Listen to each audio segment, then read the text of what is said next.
awal film, kita diperlihatkan sebuah pertunjukan komedi, namun kedua komedian bernama Nakai dan Yamame ini hanya berhasil membuat satu orang penonton tertawa, sedangkan yang lain merasa bosan dengan aksi mereka berdua. Lalu Nakai merasa iri ketika melihat komedian lain berhasil membuat semua penonton tertawa karena aksi mereka. Nakai pun mengatakan kepada Yamame, sepertinya mereka berdua harus segera bubar. Dia merasa sangat mustahil menjadi seorang komedian. Saat akan pulang, Yamame bertemu dengan seorang wanita bernama Azu, satu-satunya penonton yang tertawa ketika melihat pertunjukan komedi dia dan Nakai tadi. Walaupun merasa aneh, Yamame memberikan payung pertunjukan kepada Azu karena merasa sudah tidak membutuhkannya lagi. Sementara itu Azu yang sudah kembali pulang ke rumah, dia sangat senang karena mendapat payung dari idolanya. Singkat waktu keesokan harinya, Nakai dan Yamame pergi ke studio televisi yang selama ini menyiarkan pertunjukan mereka berdua. Nakai meminta kepada Pak Produser supaya teman baiknya Yamame tetap diberi pekerjaan di studio ini. Nakai menyarankan supaya Pak Produser menyiarkan acara paranormal berjudul Kutukan Loka Kasus, di mana Yamame berperan sebagai orang yang tinggal di tempat berhantu atau tempat yang pernah terjadi kasus perkopetan. Mendengar ide bagus Nakai, Pak Produser langsung menyetujuinya dan menyuruh Yamame segera memulai acara itu. Di siang harinya, Nakai menyuruh Yamame bertemu dengan Pak Produser untuk membicarakan acara paranormal yang akan segera dimulai. Mendengar hal ini, Yamame sebenarnya belum siap, namun karena sulit menemukan pekerjaan lain, dengan terpaksa dia menuruti perintah Pak Produser untuk tinggal di tempat-tempat menyeramkan dan melakukan lip setiap hari untuk disiarkan di televisi. Keesokan harinya, terlihat Yamame sudah memulai pekerjaannya. Di lokasi pertama ini, dia tinggal di sebuah apartemen ilegal yang pernah terjadi kasus perkopetan kepada seorang wanita. Saat masuk ke dalam apartemen, Yamame merasa tempat ini cukup menakutkan namun tidak terlalu buruk untuk dia tempati. Singkat waktu di malam hari, Yamame memulai live streaming pertamanya di tempat ini.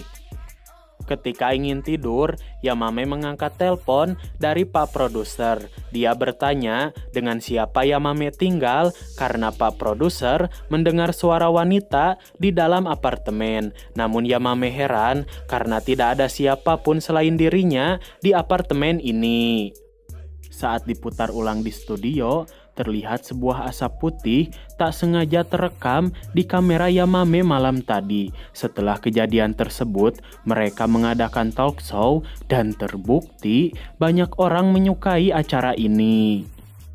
Setelah proses syuting talk show selesai, Pak Produser mengatakan sangat bangga kepada Yamame karena dia sangat berani tinggal di tempat-tempat menyeramkan sendirian. Terlebih, tayangan saat ini benar-benar populer.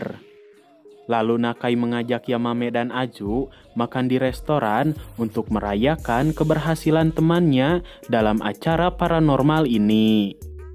Ketika sedang makan, Yamame memberitahu Azu sebenarnya Nakai adalah anak orang kaya, namun dia kabur karena ingin menjadi seorang komedian yang populer. Maka daripada itu, Yamame sangat kesal saat mendengar Nakai ingin berhenti menjadi seorang komedian. Berbeda dengan Yamame, alasan dia ingin menjadi seorang komedian adalah karena dia percaya dengan tertawa umur seseorang bertambah 3 menit. Dan hal itu sudah dia buktikan kepada sang nenek waktu masih kecil saat neneknya divonis dokter akan meninggal 3 bulan lagi. Mendengar kabar menyedihkan itu, Yamame kecil terus berusaha membuat neneknya tertawa setiap hari. Sampai pada akhirnya, si nenek meninggal 1 tahun kemudian. Namun meskipun begitu, Yamame sangat bahagia karena memiliki 1 tahun kenangan indah bersama sang nenek. Setelah selesai makan, Nakai dan Azu berniat menginap di apartemen Yamame malam ini. Namun ketika akan naik lift, tiba-tiba betapa kagetnya Azu saat melihat sosok hitam menyeramkan berada di tempat ini. Lalu ketika keluar dari lift, Aju melihat sosok laki-laki misterius membawa senjata tajam lari ke arah mereka. Namun anehnya, laki-laki misterius itu tiba-tiba saja hilang. Melihat banyak kejadian aneh di tempat ini, Aju mengundurkan niatnya ingin menginap, lalu pergi pulang. Setelah itu Nakai mengatakan dia sangat berharap Yamame mengizinkannya tinggal bersama di sini karena sebenarnya Nakai tidak memiliki pekerjaan setelah tim komedi mereka dibubarkan. Keesokan harinya, Yamame meminta maaf kepada Pak Manajer. Dia tidak melakukan perekaman malam tadi. Lalu saat berada di ruang make up, Yamame bertanya kepada Azu apa yang sebenarnya dia lihat kemarin di apartemen itu. Sehingga Azu seperti sangat ketakutan. Azu menjawab, sejak kecil dia memiliki kemampuan melihat sosok yang tidak bisa dilihat oleh orang lain. Mendengar hal itu, Yamame mengajak Azu ikut dalam perekaman malam nanti. Singkat waktu di malam hari, ketika proses perekaman dimulai, tiba-tiba betapa kagetnya Aju saat melihat pintu terbuka sendiri, lalu dia melihat seorang wanita berbaju merah lari ketakutan dan dihabisi oleh sosok laki-laki misterius. Di pagi hari, Yamame bersama Nakai memeriksa rekaman malam tadi. Tapi anehnya, saat Aju melihat sosok menyeramkan, rekaman itu tiba-tiba saja error. Kemudian Nakai ingat dia disuruh Pak Produser datang ke studio hari ini. Namun Yamame merasa kesal karena Nakai memakai sepeda miliknya. Dan ketika video call bersama Nakai, Yamame merasa heran saat melihat sosok wanita memakai gaun merah berada di hadapannya dan juga di belakang Nakai. Yamame bertanya, apakah Nakai juga melihat wanita berbaju merah ada di belakangnya? Nakai menjawab, terus kenapa? Lalu tiba-tiba, betapa kagetnya Yamame saat melihat sosok itu berlumuran dengan darah. Merasa dia ingin menghabisi Nakai, Yamame menyuruh temannya segera pergi. Dan akhirnya mereka berdua pun tertabrak mobil. Karena kecelakaan tersebut, Yamame mengalami luka ringan, sedangkan Nakai kakinya patah dan kepalanya terbentur sehingga membutuhkan waktu cukup lama supaya bisa sembuh. Aju ingat, mungkin wanita berbaju merah yang mereka berdua lihat adalah korban perkopetan di apartemen itu.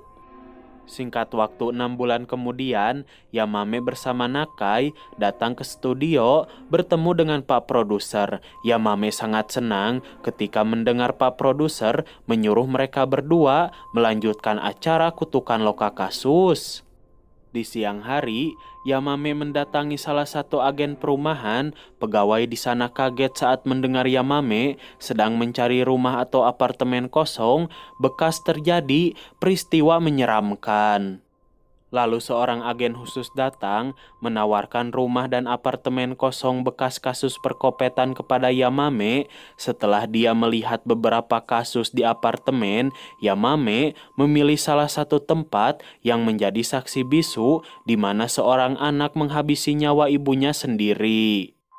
Kemudian di sore hari terlihat Nakai bersama Yamame membawa semua barang mereka pindah ke apartemen itu. Namun tanpa mereka sadari, sosok hitam misterius mengikuti mereka ke tempat ini. Ketika masuk ke dalam apartemen, Yamame menemukan bekas darah di lantai ruangan tengah. Sedangkan Nakai, dia kebingungan karena posisi kaca di toilet terbalik. Lalu, betapa kagetnya mereka berdua saat melihat rambut seorang nenek tua tersangkut di pembuangan air. Keesokan harinya saat berada di studio, Nakai bertanya apa maksud Yamame mengirimkan pesan suara aneh kepada dirinya. Namun Yamame merasa belum pernah mengirimkan pesan apapun kepada Nakai.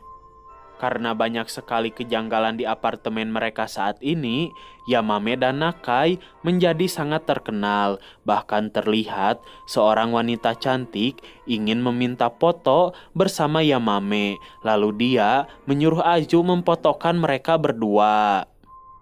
Namun ketika Azu mengarahkan kamera, betapa kagetnya dia saat melihat sosok wanita tua menyeramkan berada di samping Yamame. Setelah pulang dari studio, Yamame makan di warung Pak Botak. Pak Botak memberitahu Yamame jangan terlalu lama tinggal di apartemen itu jika ingin selamat. Keesokan harinya, Nakai bersama Yamame diundang ke salah satu acara podcast terkenal. Namun Nakai tidak bisa hadir karena ibunya sedang sakit. Dia pun memberitahu Yamame sepertinya mereka harus berhenti dari pekerjaan ini. Mendengar saran dari Nakai, Yamame jelas tidak setuju karena mereka sekarang sudah populer. Lalu dia mengajak Azu ikut dalam perekaman malam nanti untuk acara di televisi besok. Singkat waktu saat malam tiba, Azu bersama Yamame memulai perekaman. Namun Azu merasa heran, dia tidak melihat sosok apapun berada di dalam apartemen ini. Tapi ketika Yamame sedang sibuk menelpon dengan Pak Manajer, tiba-tiba betapa kagetnya Azu saat melihat sosok wanita tua menyeramkan berusaha menghabisinya di kamar mandi. Namun beruntung, Yamame segera datang membantunya. Ternyata dulu penghuni apartemen menghabisi ibunya sendiri di dalam kamar mandi. Setelah mengalami kejadian menyeramkan tadi, Yamame memberitahu Azu tadi pagi Nakai mendapatkan pesan aneh dari nomor HP Yamame. Namun dia tidak merasa mengirimkan pesan ini kepada Nakai. Ketika Azu sedang mendengarkan pesan tersebut, betapa kagetnya dia saat melihat sosok hitam menyeramkan berada di apartemen ini. Keesokan harinya, Nakai datang. Dia mengatakan setelah ibunya sakit, di pabrik ayah Nakai terjadi kebakaran. Dia menyuruh Yamame segera berhenti dari pekerjaan ini sebelum semuanya terlambat. Mendengar saran Nakai, Yamame tidak peduli karena sekarang acara kutukan loka kasus sudah sangat populer. Dia kembali datang ke agen perumahan mencari tempat lain yang lebih menyeramkan. Lalu Yamame memilih apartemen bekas kasus diskon nyawa untuk lokasi ketiga. Ketika berada di dalam apartemen, Yamame merasa walaupun kecil, ruangan ini sangat tenang dan nyaman untuk ditempati. Tapi tiba-tiba, Yamame merasa sangat pusing. Dia segera menelpon Pak Manajer meminta bantuan. Namun Pak Manajer mengatakan tidak bisa sekarang karena sedang sibuk. Mendengar kabar tersebut, Azu merasa khawatir kepada Yamame. Tanpa diduga, dia kehilangan kesadaran. Namun beruntung, saat ingin melakukan diskon nyawa, Yamame mendengar suara Azu berteriak, menyuruh dia segera keluar. Dan betapa kagetnya Azu ketika melihat Yamame seperti orang linglung. Merasa penasaran, Azu mencari informasi di internet mengenai apartemen ini. Ternyata semua orang yang pernah tinggal di sini melakukan diskon nyawa di atas tangga seperti yang akan dilakukan Yamame tadi. Setelah mengetahui kasus menyeramkan tersebut, Yamame kembali datang ke agen perumahan khusus. Dia mencari apartemen kosong lain yang lebih aman untuk ditempati. Namun kali ini Yamame mengatakan dia ingin mencoba tinggal di apartemen bekas kasus menyeramkan yang pernah terjadi di kota Tokyo. Lalu dia memilih Apartemen bekas sepasang kekasih melakukan aksi saling kill. Keesokan harinya terlihat Aju memohon supaya Yamame berhenti dari pekerjaannya saat ini karena dia sangat khawatir sesuatu yang buruk akan terjadi. Aju menyarankan sebaiknya Yamame bersama Nakai membentuk kembali tim komedi mereka. Mendengar hal itu, Yamame marah. Dia menyuruh Aju pergi dan jangan pernah mengganggu kehidupannya lagi.